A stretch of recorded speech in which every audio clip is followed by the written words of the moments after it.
ಈ ಎಲ್ಲ ಬೆಳವಣಿಗೆಯ ಮಧ್ಯೆ ಕೋಲಾರದ ಜನತೆ ಬೆಚ್ಚಿ ಬಿದ್ದಿದ್ದಾರೆ. ಕಾರಣ ಕೋಲಾರದ ಹೆದ್ದಾರಿಯ ಪಕ್ಕದಲ್ಲಿ ಒಂದು ಸೂಟ್ ಕೇಸ್ ಪತ್ತೆಯಾಗಿದೆ. ಅದರಿಂದ ವಿಚಿತ್ರ ಶಬ್ದ ಕೇಳೋದು ಸಿಗ್ತಾ ಇದೆ. ಸಹಜವಾಗಿ ಆತಂಕ. ಹಾಗಾಗಿ ಪೊಲೀಸರಿಗೆ ಮಾಹಿತಿ ಕೊಟ್ಟರು. ಪೊಲೀಸರು ಸ್ಥಳಕ್ಕೆ ದೌಡಾಯಿಸಿದ್ದಾರೆ. ಬಾಂಬ್ ಸ್ಕ್ವಾಡ್ ಸಿಬ್ಬಂದಿ ಕೂಡ ಸ್ಥಳಕ್ಕೆ ದೌಡಾಯಿಸಿದ್ದಾರೆ. ಪರಿಶೀಲನೆ ಮಾಡ್ತಿದ್ದಾರೆ ಅನ್ನೋದ್ರ ಡೀಟೇಲ್ ಸಿಗ್ತಾ ಇದೆ. ಒಂದು ಸೂಟ್ ಕೇಸ್ ಅನಾಥವಾಗಿ ಹೆದ್ದಾರಿಯಲ್ಲಿ ಕಾಣಿಸ್ಕೊಳ್ಳುತ್ತೆ. ಜನ ಏನಿದು ಸೂಟ್ ಕೇಸ್ ಅಂತ ಹತ್ರ ಹೋಗಿ ನೋಡ್ತಾರೆ. ಅದರಿಂದ ವಿಚಿತ್ರ ಶಬ್ದ ಕೇಳೋದಕ್ಕೆ ಸಿಗುತ್ತೆ. ಸಹಜವಾಗಿ ಆತಂಕ ಸೃಷ್ಟಿಯಾಯಿತು. ಜನ ಅಲರ್ಟ್ ಆದ್ರು. ಪೊಲೀಸರಿಗೆ ಮಾಹಿತಿ ಕೊಟ್ಟರು. ಸದ್ಯ ಸ್ಥಳಕ್ಕೆ ಪೊಲೀಸರು ಮತ್ತು ಬಾಂಬ್ ಸ್ಕ್ವಾಡ್ ಸಿಬ್ಬಂದಿ ಕೂಡ ಆಗಮಿಸಿದ್ದಾರೆ. ಪರಿಶೀಲನೆ ಮಾಡ್ತಿದ್ದಾರೆ ಅನ್ನೋದ್ರ ಡೀಟೇಲ್ ಸಿಗ್ತಾ ಇದೆ. ಇದೇ ನೋಡಿ, ಕೋಲಾರದ ಹೆದ್ದಾರಿಯಲ್ಲಿ ಪತ್ತೆಯಾಗಿರುವಂತಹ ಸೂಟ್ ಕೇಸ್. ಏನಿರಬಹುದು ಆ ಶಬ್ದ? ಹತ್ರಕ್ಕೆ ಹೋದ್ರೆ ಆ ವಿಚಿತ್ರ ಶಬ್ದ ಕೇಳೋದಕ್ಕೆ ಸಿಗ್ತಾ ಇಲ್ಲ.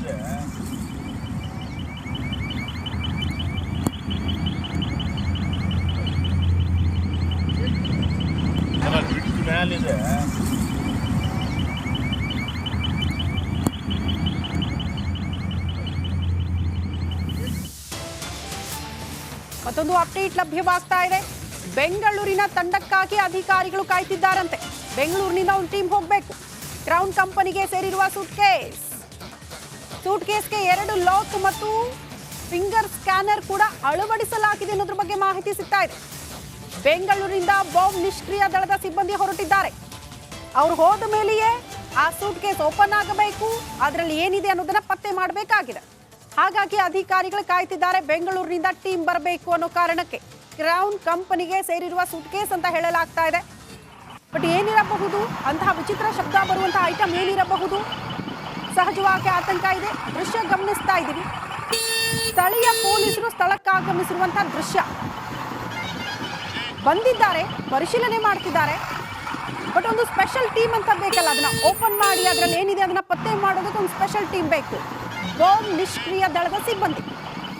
ಕಾರಣ ಯಾಕೆ ಆ ಟೀಮ್ ಬರಬೇಕು ಅಂದ್ರೆ ವಿಚಿತ್ರ ಶಬ್ದ ಕೇಳೋದು ಸಿಗ್ತಾ ಇದೆ. ಓಪನ್ ಆಗಲ್ಲ. 2 ಲಾಕ್ ಇದೆ. ಫಿಂಗರ್ ಸ್ಕ್ಯಾನರ್ ಕೂಡ ಅಳವಡಿಕೆ ಆಗಿದೆ ಅಂತೆ. ಅದನ್ನ ಓಪನ್ ಮಾಡಬೇಕು ಅಂದ್ರೆ ಆ ತಂಡ ಬರಬೇಕು. ಹಾಗಾಗಿ ವೇಟ್ ಮಾಡ್ತಿದ್ದಾರೆ ಅನ್ನೋದ್ರ ಬಗ್ಗೆ ಮಾಹಿತಿ ಇದೆ.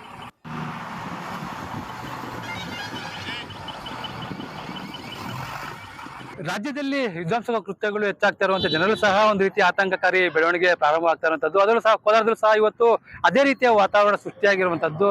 ಏನು ರಾಷ್ಟ್ರೀಯ ಹೆದ್ದಾರಿ ಪಕ್ಕದಲ್ಲಿ ಏನೋ ಒಂದು ಸೂಟ್ ಕೇಸ್ ದೊರೆತಿರುವಂತದ್ದು. ನೀವು ದೃಶ್ಯ ನೋಡೋದಾದ್ರೆ ಇದೇ ಜಾಗ, ಇಲ್ಲಿ ಸೂಟ್ ಕೇಸ್ ದೊರೆತಿರುವಂತದ್ದು. ಅದರಲ್ಲಿ ಒಂದು ರೀತಿಯ ಬೀಪ್ ಸೌಂಡ್ ಕೇಳಿ ಬರ್ತಾ ಇರುವಂತದ್ದು ಜನರಲ್ಲಿ ಒಂದು ರೀತಿಯ ಆತಂಕ ಮೂಡಿ ಬಂದಿರೋದಕ್ಕೆ ಕಾರಣವಾಗಿರುವಂತದ್ದು. ಇನ್ನ ಏನು ಸೂಟ್ ಕೇಸ್ ಕಂಡ ತಕ್ಷಣ ಜನರು ಸಹ ಪೊಲೀಸರಿಗೆ ಮಾಹಿತಿ ರವಾನೆ ಮಾಡಿದ್ದಾರೆ. ಈ ನಿಟ್ಟಿನಲ್ಲಿ ಪೊಲೀಸರು ಸಹ ಸ್ಥಳಕ್ಕೆ ಆಗಮಿಸಿ ಏನು ಪರಿಶೀಲನೆ ಮಾಡ್ತಾ ಇರುವಂತದ್ದು. ಈ ದೃಶ್ಯ ನೋಡೋದಾದ್ರೆ ಏನು ಇಲ್ಲಿ ಪೊಲೀಸರು ಸಾಕಷ್ಟು ಮಂದಿ ಇದ್ದಾರೆ. ಅದ್ರ ಜೊತೆಗೆ ಏನು ಬಾಂಬ್ ನಿಷ್ಕ್ರಿಯ ದಳದವರು ಸಹ ಅದ್ರ ಜೊತೆಗೆ ಏನು ಅಗ್ನಿಶಾಮಕ ದಳದವರು ಸಹ ಇಲ್ಲಿ ಭೇಟಿ ಮಾಡಿ ಪರಿಶೀಲನೆ ಮಾಡ್ತಾ ಇರುವಂತದ್ದು. ಇಲ್ಲಿ ಏನು ಬೆಳಗ್ಗೆಂದ್ರೂ ಸಹ ಏನು ಒಂದು ರೀತಿಯ ಆತಂಕಕಾರಿ ಏನು ವ್ಯಕ್ತವಾಗ್ತಾ ಇರುವಂತ ಅಂದ್ರೆ ಜನರಲ್ಲಿ ಸಹ ಆತಂಕಕಾರಿ ಬೆಳವಣಿಗೆ ವ್ಯಕ್ತವಾಗ್ತಾ ಇರುವಂತದ್ದು. ಏನಂತ ಹೇಳಿದ್ರೆ ಇಲ್ಲಿ ಸೂಟ್ ಕೇಸ್ ದೊರೆತಿರುವಂತದ್ದು. ಅದರಲ್ಲಿ ಒಂದು ರೀತಿಯ ಬೀಪ್ ಸೌಂಡ್ ಕೇಳಿ ಬರ್ತಾರೆ ಹಿನ್ನೆಲೆಯಲ್ಲಿ ಏನು ಜನರು ಸಹ ಬೆಚ್ಚಿ ಬಿದ್ದಿರುವಂತ ಕಾರಣ ಇಲ್ಲಿ ಪೊಲೀಸರು ಈಗಾಗಲೇ ಏನು ಅದಕ್ಕೆ ಸೆಕ್ಯೂರಿಟಿ ಮಾಡ್ತಾರೆ ಅಂದ್ರೆ ಬಾಂಬ್ ನಿಷ್ಕ್ರಿಯ ದಳದವರು ಅದನ್ನು ಸುತ್ತುವರೆದು ಏನು ಯಾವುದೇ ಜನರು ಸಹ ಬರದರಂತೆ ತಡೆಗಟ್ತಾ ಇರುವಂತದ್ದು. ನೀವು ದೃಶ್ಯ ನೋಡಿದ್ರೆ ಏನು ಇಲ್ಲಿ ಜಿಲ್ಲಾ ರಕ್ಷಣಾಧಿಕಾರಿಯಾದ ನಿಖಿಲ್ ಸರ್ ಸಹ ಏನು ಸ್ಥಳದಲ್ಲೇ ಮುಖ ಮೂಡಿರುವಂತದ್ದು. ಇನ್ನು ಈ ಭಾಗದಲ್ಲೂ ಸಹ ಜನರು ಏನು ಕುತೂಹಲದಿಂದ ನೋಡ್ತಾ ಇರುವಂತಹ ದೃಶ್ಯಗಳು ಸಹ ನಮಗೆ ಕಂಡು ಬರ್ತಾ ಇರುವಂತದ್ದು. ಬೆಳಗ್ಗೆಯಿಂದಲೂ ಸಹ ಇದೇ ರೀತಿಯ ವಾತಾವರಣ ಮೂಡಿರುವಂತದ್ದು. ಏನಂದ್ರೆ ಬೆಂಗಳೂರಿನಲ್ಲಿ ರಾಮೇಶ್ವರ್ ಕೆಫೆ ಸೇರಿದಂತೆ ಹಲವಾರು ಕಡೆ ಈ ರೀತಿಯ ಏನು ಬಾಂಬ್ ಸ್ಫೋಟ ಮೂಡಿ ಜನರಲ್ಲಿ ಆತಂಕ ವ್ಯಕ್ತವಾಗಿತ್ತು. ಇವತ್ತು ಕೋಲಾರದಲ್ಲೂ ಸಹ ಇದೇ ರೀತಿಯ ವಾತಾವರಣ ಮೂಡಿ ಬಂದಿದೆ. ಈಗಾಗಲೇ ಪೊಲೀಸರು ಸಹ ಸ್ಥಳಕ್ಕೆ ಆಗಮಿಸಿ ಏನು ಯಾವುದೇ ರೀತಿಯ ಅಹಿತಕರ ಘಟನೆಗಳಾಗ್ಬೋದು ಮತ್ತೆ ಇಲ್ಲಿ ಬಾಂಬ್ ಸ್ಫೋಟ ಆಗದಂತೆ ಏನು ಹೆಚ್ಚುವರಿ ಪೊಲೀಸರು ಕರ್ಕೊಂಡು ಬಂದು ಸೂಕ್ತ ಬಂದೋಬಸ್ತ್ ನೀಡಿರುವಂತದ್ದು. ಇನ್ನ ಇಲ್ಲಿ ಯಾವುದೇ ರೀತಿಯ ಏನು ಬಾಂಬ್ ಸ್ಫೋಟ ಅಂದ್ರೆ ಏನು ಸೂಟ್ ಕೇಸ್ನಲ್ಲಿ ಸ್ಫೋಟಕ ವಸ್ತು ಇದೆಯಾ ಅಥವಾ ಇಲ್ಲ ಅನ್ನೋದನ್ನು ಸಹ ಈಗಾಗಲೇ ಪರಿಶೀಲನೆ ಮಾಡಿ ತಜ್ಞರನ್ನು ಕರೆಸುವ ಆ ನಿಟ್ಟಿನಲ್ಲಿ ಇವತ್ತು ಪೊಲೀಸರು ಮುಂದಾಗಿರೋದು. ಒಟ್ಟಾರೆ ಹೇಳ್ಬೇಕಂತ ಹೇಳಿದ್ರೆ ಏನು ರಾಜ್ಯದ ಹಲವಾರು ಕಡೆ ಏನು ಈ ರೀತಿಯ ಬಾಂಬ್ ಕೃತ್ಯಗಳು ಸ್ಫೋಟ ಸಂಭವಿಸಿದ ಹಿನ್ನೆಲೆಯಲ್ಲಿ ಇವತ್ತು ಕೋಲಾರದಲ್ಲೂ ಈ ರೀತಿಯ ವಾತಾವರಣ ಮೂಡಿರುವಂಥದ್ದು ನಿಜಕ್ಕೂ ಒಂದು ರೀತಿಯ ಏನು ಆತಂಕ ಮನೆ ಮಾಡಿರುವಂಥದ್ದು. ಶಿವ ಜೊತೆ ಸುರೇಶ್, ರಿಪಬ್ಲಿಕ್ ಕನ್ನಡ, ಕೋಲಾರ. ಈ ಎಲ್ಲ ಬೆಳವಣಿಗೆಯ ಮಧ್ಯೆ ಕೋಲಾರದ ಜನತೆ ಬೆಚ್ಚಿ ಬಿದ್ದಿದ್ದಾರೆ. ಕಾರಣ ಕೋಲಾರದ ಹೆದ್ದಾರಿಯ ಪಕ್ಕದಲ್ಲಿ ಒಂದು ಸೂಟ್ ಕೇಸ್ ಪತ್ತೆಯಾಗಿದೆ.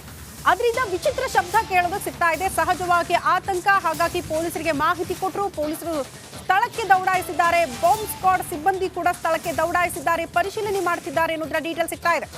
ಒಂದು ಸೂಟ್ ಕೇಸ್ ಅನಾಥವಾಗಿ ಹೆದ್ದಾರಿಯಲ್ಲಿ ಕಾಣಿಸ್ಕೊಳ್ಳುತ್ತೆ. ಜನ ಏನಿದು ಸೂಟ್ ಕೇಸ್ ಅಂತ ಹತ್ರ ಹೋಗಿ ನೋಡ್ತಾರೆ. ಅದರಿಂದ ವಿಚಿತ್ರ ಶಬ್ದ ಕೇಳೋದಕ್ಕೆ ಸಿಗುತ್ತೆ.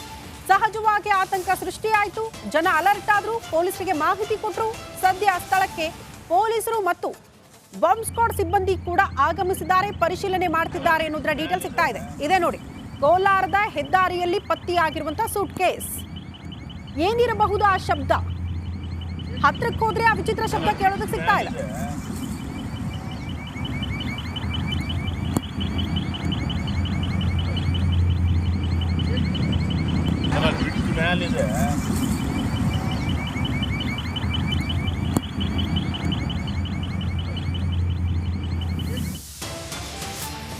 ಮತ್ತೊಂದು ಅಪ್ಡೇಟ್ ಲಭ್ಯವಾಗ್ತಾ ಇದೆ. ಬೆಂಗಳೂರಿನ ತಂಡಕ್ಕಾಗಿ ಅಧಿಕಾರಿಗಳು ಕಾಯ್ತಿದ್ದಾರಂತೆ. ಬೆಂಗಳೂರಿನಿಂದ ಒಂದು ಟೀಮ್ ಹೋಗಬೇಕು. ಕ್ರೌನ್ ಕಂಪನಿಗೆ ಸೇರಿರುವ ಸೂಟ್ ಕೇಸ್ಗೆ 2 ಲಾಕ್ ಮತ್ತು ಫಿಂಗರ್ ಸ್ಕ್ಯಾನರ್ ಕೂಡ ಅಳವಡಿಸಲಾಗಿದೆ ಅನ್ನೋದ್ರ ಬಗ್ಗೆ ಮಾಹಿತಿ ಸಿಗ್ತಾ ಇದೆ. ಬೆಂಗಳೂರಿನಿಂದ ಬಾಂಬ್ ನಿಷ್ಕ್ರಿಯ ದಳದ ಸಿಬ್ಬಂದಿ ಹೊರಟಿದ್ದಾರೆ. ಅವ್ರು ಹೋದ ಮೇಲೆಯೇ ಆ ಸೂಟ್ ಕೇಸ್ ಓಪನ್ ಆಗಬೇಕು. ಅದರಲ್ಲಿ ಏನಿದೆ ಅನ್ನೋದನ್ನ ಪತ್ತೆ ಮಾಡಬೇಕಾಗಿದೆ. ಹಾಗಾಗಿ ಅಧಿಕಾರಿಗಳು ಕಾಯ್ತಿದ್ದಾರೆ. ಬೆಂಗಳೂರಿನಿಂದ ಟೀಮ್ ಬರಬೇಕು ಅನ್ನೋ ಕಾರಣಕ್ಕೆ ಕ್ರೌನ್ ಕಂಪನಿಗೆ ಸೇರಿರುವ ಸೂಟ್ ಕೇಸ್ ಅಂತ ಹೇಳಲಾಗ್ತಾ ಇದೆ. ಬಟ್ ಏನಿರಬಹುದು? ಅಂತಹ ವಿಚಿತ್ರ ಶಬ್ದ ಬರುವಂತಹ ಐಟಮ್ ಏನಿರಬಹುದು? ಸಹಜವಾಗಿ ಆತಂಕ ಇದೆ. ದೃಶ್ಯ ಗಮನಿಸ್ತಾ ಇದ್ದೀವಿ. ಸ್ಥಳೀಯ ಪೊಲೀಸರು ಸ್ಥಳಕ್ಕಾಗಮಿಸಿರುವಂತಹ ದೃಶ್ಯ. ಬಂದಿದ್ದಾರೆ, ಪರಿಶೀಲನೆ ಮಾಡ್ತಿದ್ದಾರೆ. ಬಟ್ ಒಂದು ಸ್ಪೆಷಲ್ ಟೀಮ್ ಅಂತ ಬೇಕಲ್ಲ, ಅದನ್ನ ಓಪನ್ ಮಾಡಿ ಅದರಲ್ಲಿ ಏನಿದೆ ಅದನ್ನ ಪತ್ತೆ ಮಾಡೋದಕ್ಕೆ ಒಂದು ಸ್ಪೆಷಲ್ ಟೀಮ್ ಬೇಕು. ಬಾಂಬ್ ನಿಷ್ಕ್ರಿಯ ದಳದ ಸಿಬ್ಬಂದಿ. ಕಾರಣ ಯಾಕೆ ಆ ಟೀಮ್ ಬರಬೇಕು ಅಂದ್ರೆ ವಿಚಿತ್ರ ಶಬ್ದ ಕೇಳೋದು ಸಿಗ್ತಾ ಇದೆ. ಓಪನ್ ಆಗಲ್ಲ, 2 ಲಾಕ್ ಇದೆ. ಫಿಂಗರ್ ಸ್ಕ್ಯಾನರ್ ಕೂಡ ಅಳವಡಿಕೆ ಆಗಿದೆ ಅಂತೆ. ಅದನ್ನ ಓಪನ್ ಮಾಡಬೇಕು ಅಂದ್ರೆ ಆ ತಂಡ ಬರಬೇಕು. ಹಾಗಾಗಿ ವೇಟ್ ಮಾಡ್ತಿದ್ದಾರೆ ಅನ್ನೋದ್ರ ಬಗ್ಗೆ ಮಾಹಿತಿ ಇದೆ.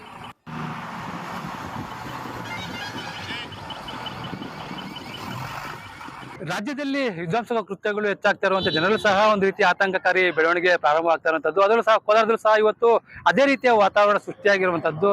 ಏನು ರಾಷ್ಟ್ರೀಯ ಹೆದ್ದಾರಿ ಪಕ್ಕದಲ್ಲಿ ಏನೋ ಒಂದು ಸೂಟ್ ಕೇಸ್ ದೊರೆತಿರುವಂತದ್ದು. ನೀವು ದೃಶ್ಯ ನೋಡೋದಾದ್ರೆ ಇದೇ ಜಾಗ, ಇಲ್ಲಿ ಸೂಟ್ ಕೇಸ್ ದೊರೆತಿರುವಂತದ್ದು. ಅದರಲ್ಲಿ ಒಂದು ರೀತಿಯ ಬೀಪ್ ಸೌಂಡ್ ಕೇಳಿ ಬರ್ತಾ ಇರುವಂತದ್ದು ಜನರಲ್ಲಿ ಒಂದು ರೀತಿಯ ಆತಂಕ ಮೂಡಿ ಬಂದಿರೋದಕ್ಕೆ ಕಾರಣವಾಗಿರುವಂತದ್ದು. ಇನ್ನ ಏನು ಸೂಟ್ ಕೇಸ್ ಕಂಡ ತಕ್ಷಣ ಜನರು ಸಹ ಪೊಲೀಸರಿಗೆ ಮಾಹಿತಿ ರವಾನೆ ಮಾಡಿದ್ದಾರೆ. ಈ ನಿಟ್ಟಿನಲ್ಲಿ ಪೊಲೀಸರು ಸಹ ಸ್ಥಳಕ್ಕೆ ಆಗಮಿಸಿ ಏನು ಪರಿಶೀಲನೆ ಮಾಡ್ತಾ ಇರುವಂತದ್ದು. ಈ ದೃಶ್ಯ ನೋಡೋದಾದ್ರೆ ಏನು ಇಲ್ಲಿ ಪೊಲೀಸರು ಸಾಕಷ್ಟು ಮಂದಿ ಇದ್ದಾರೆ. ಅದ್ರ ಜೊತೆಗೆ ಏನು ಬಾಂಬ್ ನಿಷ್ಕ್ರಿಯ ದಳದವರು ಸಹ ಅದ್ರ ಜೊತೆಗೆ ಏನು ಅಗ್ನಿಶಾಮಕ ದಳದವರು ಸಹ ಇಲ್ಲಿ ಭೇಟಿ ಮಾಡಿ ಪರಿಶೀಲನೆ ಮಾಡ್ತಾ ಇರುವಂತದ್ದು.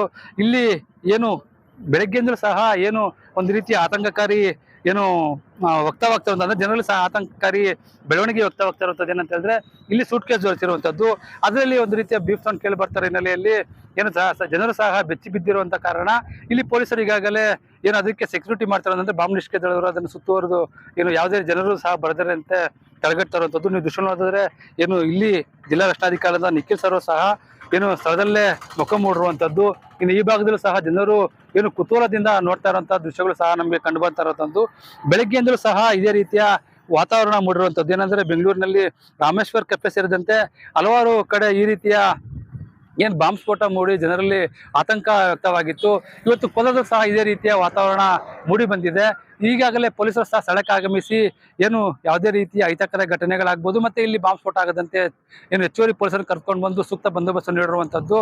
ಇನ್ನ ಇಲ್ಲಿ ಯಾವುದೇ ರೀತಿಯ ಏನು ಬಾಂಬ್ ಸ್ಫೋಟ ಅಂದ್ರೆ ಏನು ಸೂಟ್ ಕೇಸ್ನಲ್ಲಿ ಸ್ಫೋಟಕ ವಸ್ತು ಇದೆಯಾ ಅಥವಾ ಇಲ್ಲ ಅನ್ನೋದನ್ನು ಸಹ ಈಗಾಗಲೇ ಪರಿಶೀಲನೆ ಮಾಡಿ ತಜ್ಞರನ್ನು ಕರೆಸುವ ಆ ನಿಟ್ಟಿನಲ್ಲಿ ಇವತ್ತು ಪೊಲೀಸರು ಮುಂದಾಗಿರೋದು. ಒಟ್ಟಾರೆ ಹೇಳ್ಬೇಕಂತ ಹೇಳಿದ್ರೆ ಏನು ರಾಜ್ಯದ ಹಲವಾರು ಕಡೆ ಏನು ಈ ರೀತಿಯ ಬಾಂಬ್ ಕೃತ್ಯಗಳು ಸ್ಫೋಟ ಸಂಭವಿಸಿದ ಹಿನ್ನೆಲೆಯಲ್ಲಿ ಇವತ್ತು ಕೋಲಾರದಲ್ಲೂ ಈ ರೀತಿಯ ವಾತಾವರಣ ಮೂಡಿರುವಂಥದ್ದು ನಿಜಕ್ಕೂ ಒಂದು ರೀತಿಯ ಏನು ಆತಂಕ ಮನೆ ಮಾಡಿರುವಂಥದ್ದು. ಶಿವ ಜೊತೆ ಸುರೇಶ್, ರಿಪಬ್ಲಿಕ್ ಕನ್ನಡ, ಕೋಲಾರ.